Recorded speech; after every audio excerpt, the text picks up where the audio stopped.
کیا آپ ایک سپاہی کی طرح سوچتے ہیں یا اسکاؤٹ کی طرح؟ کیا آپ جانتے ہیں کہ صرف ایک کاغذ کے ٹکڑے نے تاریخ کے سب سے بڑے اسکینڈل کو جنم دیا؟ فرانس کی آرمی کے ایک آفیسر جس کا نام الفریڈ ڈرائفس تھا، وہ جرمن فوج کو فرانس کے راز فراہم کر رہا تھا۔ وہ ایک یہودی تھا۔ اس پر شک اس لیے کیا گیا کہ دفتر کی ٹوکری میں ایک کاغذ کے ٹکڑے ملے جن کو جوڑا گیا تو معلوم ہوا کہ الفریڈ فرانس کے الفریڈ عسکری راز جرمنی کو فراہم کر رہا تھا۔ اس کی رائٹنگ کو اس کاغذ کی رائٹنگ سے ملایا گیا، اس کی فلیٹ پر چھاپا مارا گیا، لیکن ان کو کوئی ثبوت نہ ملے۔ اس پر یہ سمجھا گیا کہ وہ بہت چالاک ہے اور اس نے تمام ثبوت چھپا دیے ہیں۔ اس کی ذاتی زندگی کو کھنگالا گیا، لیکن کوئی بھی کرمنل ریکارڈ نہیں ملا۔ اس کے استادوں سے اس کے بارے میں پوچھا گیا۔ انہوں نے بتایا کہ اس کی یادداشت بہت اچھی ہے اور اسے مختلف زبانوں پر عبور حاصل ہے۔ ان تمام باتوں کو اس کے خلاف ثبوت سمجھا گیا، کیونکہ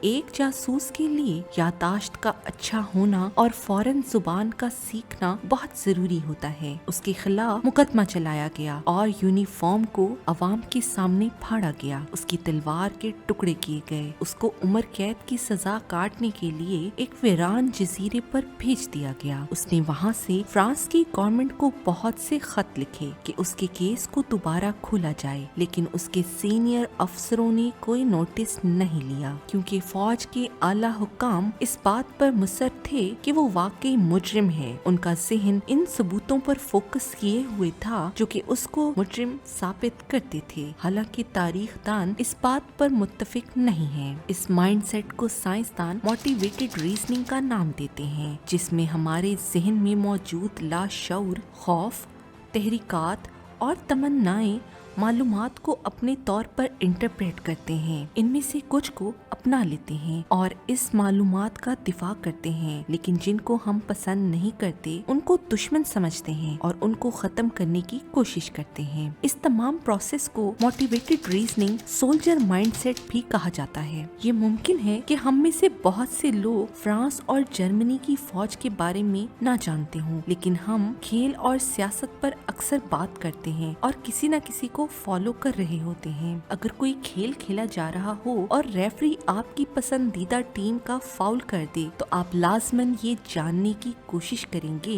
کہ کیا واقعی آپ کی پسندیدہ ٹیم نے فاؤل کر دیا ہے، یا اس کی وجوہات ڈھونڈنے کی کوشش کریں گے۔ لیکن اگر ریفری نے مخالف ٹیم کو فاؤل قرار دیا ہے تو آپ کبھی بھی یہ جاننے کی کوشش نہیں کریں گے کہ کیا واقعی فاؤل تھا یا نہیں۔ اسی طرح اگر آپ ایسا آرٹیکل پڑھیں جو کسی پالیسی کے خلاف ہو، جیسا کہ کیپٹل پنشمنٹ، تو اگر آپ اس کے حق میں ہیں تو آپ اس ریسرچ کو غلط ثابت کرنے کی کوشش کریں گے، لیکن اگر آپ اس کے مخالفت میں ہوں گے تو آپ آرٹیکل کو پسند کریں گے۔ ہماری ججمنٹ لاشعوری طور پر اس سوچ پر اثر انداز ہوتی ہے جس کو ہم جاننا چاہتے ہیں۔ سوچنے کا یہ انداز ہماری زندگی پر، صحت پر، ہمارے تعلقات پر، اخلاقیات پر، جن کو ہم ووٹ دیتے ہیں، ان سب پر اثر انداز ہوتا ہے۔ میرے لیے سب سے خطرناک ہے کہ کس طرح لاشعور ہماری زندگی پر اثر انداز ہو رہا ہے، حالانکہ ہمیں اپنی سوچ کو آزاد، بغیر کسی تعصب کے